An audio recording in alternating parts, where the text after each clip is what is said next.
معزز خواتین و حضرات اور ان سب کا میں مشکور ہوں کہ وہ سرکار دو عالم صلی اللہ علیہ وسلم کی شکرانے میں یہاں تشریف لائے ہیں۔ جیسا کہ آپ سن رہے ہیں کہ یہ جو محافل کا انعقاد ہوتا ہے یہ بطور شکرانہ کے ہوتا ہے، اور ظاہر ہے کہ شکر کے لیے اللہ تعالیٰ کا حکم ہے، یعنی امر کا صیغہ ہے، حکم وَاشْكُرُوا لِي وَلَا تَكْفُرُونَ، قرآن مجید کی آیت شریفہ ہے سورۃ البقرہ کی، اور میرا شکر کرو اور کفران نہ کرو۔ تو علماء نے فرمایا کہ جب ہم کھانے کا شکر ادا کرتے ہیں، پینے کا شکر ادا کرتے ہیں، اپنے جسم کے اعضاء کا شکر ادا کرتے ہیں، اٹھنے بیٹھنے چلنے پھرنے کا شکر ادا کرتے ہیں، تو جس ذات کو اللہ تبارک و تعالی نے عالمین کے لیے رحمت بنا کر بھیجا ہے، ان کا شکریہ کیسے نہ ادا کریں، اور ان کی تشریف آوری کا شکر کیسے نہ ادا کریں۔ تو یہ جو محافل ہیں یہ شکرانے کا ایک طریقہ ہے۔ جس طرح عبادات قولی بھی ہیں اور فعلی بھی ہیں اور مالی بھی ہیں، تین اصطلاحات میں نے عرض کی۔ قولی زبان سے، آپ تسبیح پڑھتے ہیں، آپ تلاوت قرآن کرتے ہیں، یا آپ ذکر اللہ کرتے ہیں، یہ قولی ہے، قولی عبادت۔ اور فعلی آپ نماز پڑھتے ہیں، یا آپ حج کرتے ہیں، یا کوئی ایسا کام کریں جس کا تعلق آپ کے اعضاء سے ہے، وہ فعلی عبادت ہے۔ اور مالی کہ کوئی ایسا عمل جس میں آپ کا مال جو دراصل اللہ ہی کا دیا ہوا ہے، یہ تو ہمارا ایمان ہے۔ ایسا ایمان نہ ہو تو پھر کیا فائدہ ہو کہ ہمارے پاس جو کچھ بھی ہے مالک و مہربان باری تعالیٰ کا عطا کرتا ہے۔ ہاں یہ ضرور ہے کہ ایک حدیث پاک ہے جس کو سمجھنے کی ضرورت ہے، اور وہ یہ کہ حضور اکرم صلی اللہ علیہ وسلم نے فرمایا انما انا القاسم واللہ معطی، ایک مشہور حدیث ہے یہ، انما انا القاسم۔ نبی اکرم علیہ السلام کی تو کنیت بھی ہے ابو القاسم، کیونکہ حضور کے فرزند ارجمن جن کا بچپن میں انتقال ہو گیا تھا ان کا نام قاسم ہے، تو کنیت ہے ابو القاسم۔ لیکن قاسم کا معنی کیا ہے؟ قاسم کا معنی ہے تقسیم کرنے والا۔ جیسے آپ کے پاس کوئی چیز ہو اور آپ اسے دوسروں کو تقسیم کر رہے ہو، ایسے اللہ تبارک و تعالیٰ نے ہر چیز اپنے حبیب و محبوب سرکار دو عالم مغفر بنی آدم صلی اللہ علیہ وسلم کو عطا فرما دی ہے، اور آپ کو تقسیم کرنے والا بنا کر بھیجا ہے۔ تو حضور اکرم علیہ السلام نے اس طرف اشارہ فرمایا انما انا القاسم، بے شک میں ہوں تقسیم کرنے والا، واللہ معطی، اور اللہ عطا کرنے والا ہے۔ یعنی بے شک اللہ کی عطا ہے، مگر اللہ نے مجھ کو مقرر فرمایا ہے کہ جو کوئی مجھ سے مانگے گا اے میرے حبیب وہ آپ کے دست کرم سے لے گا۔ آپ تقسیم کرنے والے ہیں، عطا کرنے والا تو اللہ ہی ہے۔ اس کو سمجھنے کے لیے یوں بھی سمجھ لینا چاہیے کہ سب کچھ نظام اللہ ہی کی طرف سے ہے، مگر اللہ تعالیٰ نے فرشتوں کو بھی مقرر فرمایا ہے۔ کوئی بارش برسانے والا فرشتہ، کوئی رزق تقسیم کرنے والا فرشتہ، کوئی سور پھونکنے والا فرشتہ، کوئی وحی لانے والا فرشتہ، اور کوئی روح قبض کرنے والا فرشتہ۔ حالانکہ ہم کہتے ہیں زندگی موت تو اللہ کے ہاتھ میں ہے، بے شک اس میں کوئی دوسری رائے ہے ہی نہیں۔ خلق الموت والحیات لیبلوکم ایکم احسن عملا، سورۃ ملک میں اللہ نے یہ فرمایا کہ ہم نے موت کو بھی پیدا کیا اور ہم نے زندگی کو بھی پیدا کیا. خلق الموت والحیات لیبلوکم ایکم احسن عملا.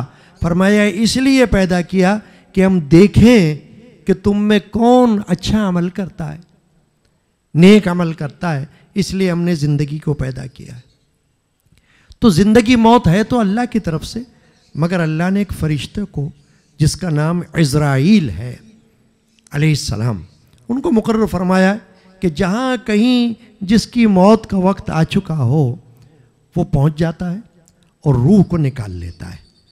اس لیے ہم کہتے ہیں کہ موت جو ہے وہ جسم کے مرنے کا نام ہے، روح تو مرتی ہی نہیں ہے، روح تو ہمیشہ باقی ہے. مسلمان کا یہ عقیدہ ہے، ہر مسلمان کا، ورنہ ایمان ہی نہیں ہوگا، کفر ہو جائے گا، کہ روح جو ہے وہ باقی ہے.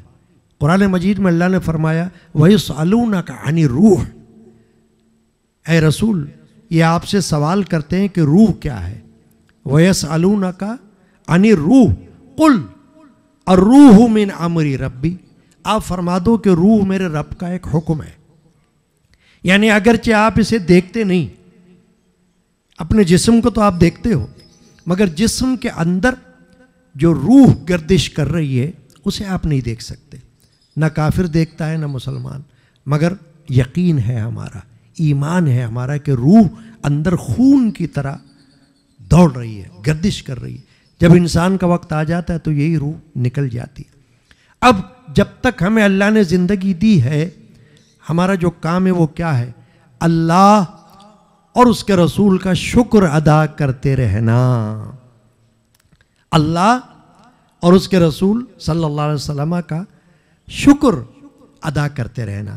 تو یہ جو محفل ہے، اس کو ہم، اس کی جو بیس ہے اس کی بیس پر غور کریں، بنیاد پر. اور بنیاد یہی ہے کہ اللہ اور رسول کا شکر ادا کرنا. تو ہم اس محفل میں حمد بھی پڑھ رہے ہیں، تلاوت بھی کر رہے ہیں، نعت بھی پڑھ رہے ہیں، سلام بھی پڑھیں گے، درود بھی پڑھ رہے ہیں. یہ سب کیا ہے؟ یہ قولی اور عملی شکر ہے.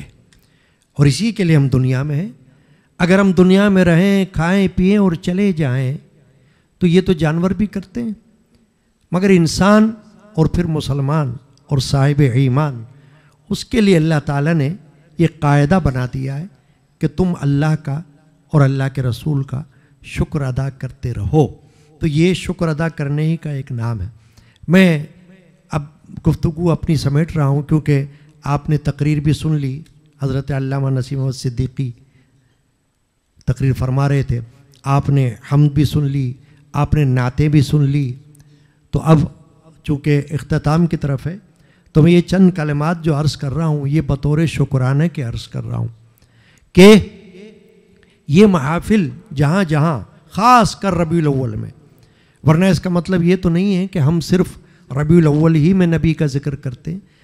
جو محفل مولد النبی میں اعمال ہیں جن کو ہم کہتے ہیں کانٹینٹس، جیسے کوئی ٹاپکس ہوتے ہیں تو کانٹینٹس ہوتے ہیں، ایسے ہی کسی محفل کے بھی کوئی کانٹینٹس ہوتے ہیں.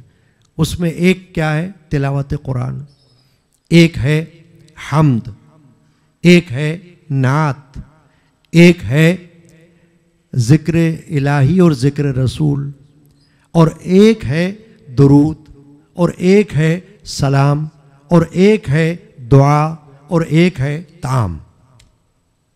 کوئی محفل اس سے خالی نہیں ہوتی ہے.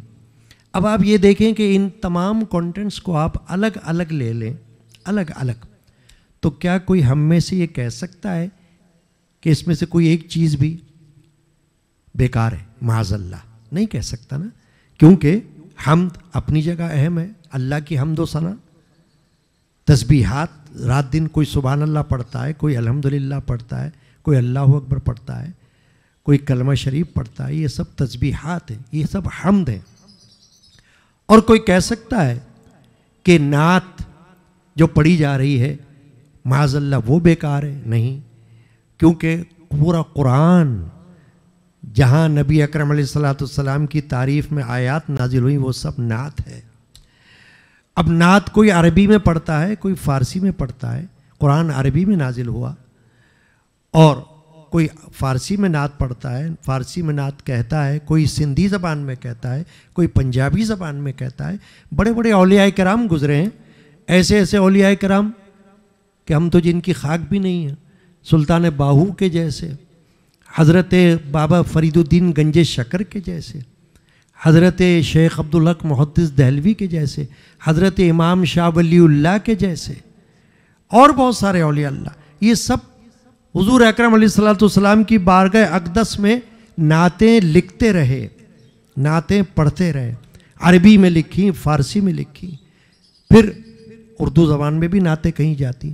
تو جب نعت ہم پڑھتے ہیں کسی محفل میں تو اس کا مطلب یہ کہ ہم قرآن ہی سے اخذ کر رہے ہیں، کیونکہ قرآن ہمیں نعت سکھا رہا ہے، قرآن ہمیں حضور اکرم علیہ السلام کی تعریف کرنا سکھا رہا ہے، کیونکہ اللہ نے حضور کی تعریف کی۔ اب آپ دیکھیں نبی اکرم علیہ السلام کا ذاتی نام پاک کیا ہے؟ محمد صلی اللہ علیہ وسلم۔ محمد کا معنی کیا ہے؟ وہ ذات جس کی بار بار اور کثرت سے تعریف کی جائے۔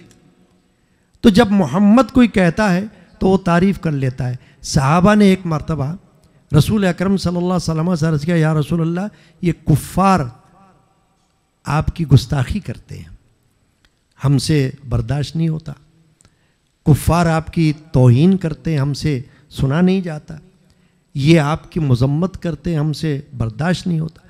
حضور نے ان کو ایک جواب دیا صلی اللہ علیہ وسلم۔ جواب یہ دیا کہ اگر یہ میری مذمت کریں یا میری توہین کریں تو یہ تو ان کا نصیب ہے، مجھے تو اللہ نے محمد بنا کر پیدا کیا ہے، کہ میرا نام ہی ایسا ہے کہ جب وہ میرا نام لے کر کچھ کہیں گے تو نام میں تو تعریف کر ہی لیں گے، جب وہ محمد کہہ کر آگے کچھ بھی کریں، کچھ بھی کہیں تو محمد کہنے سے ہی میری تعریف ہو گئی، کیونکہ محمد کا معنی ہی ہے کہ تعریف والا، وہ ذات جس کی بار بار تعریف کی جائے۔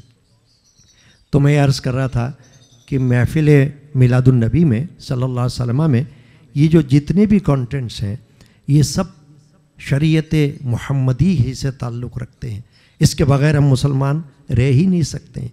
کہیں تلاوت ہے، کہیں حمد ہے، کہیں نعت ہے، کہیں تسبیح ہے، کہیں درود ہے، کہیں سلام ہے، نماز میں بھی درود ہے، نماز میں بھی سلام ہے، اس کے بغیر ہو ہی نہیں سکتا۔ چنانچہ آج ہم بطور شکرانہ کے جو کچھ کر رہے ہیں، علماء نے ایک بڑا اچھا نقطہ بیان کیا ہے، سننے سے تعلق رکھتا ہے۔ انہوں نے کہا کہ قرآن مجید میں اللہ نے فرمایا سورۃ الضحیٰ میں، وَأَمَّا بِنِعْمَةِ رَبِّكَ فَحَدِّثْ، فرمایا اور تیرے رب نے تجھ پر جو نعمت نازل کی ہے اسے بیان کر۔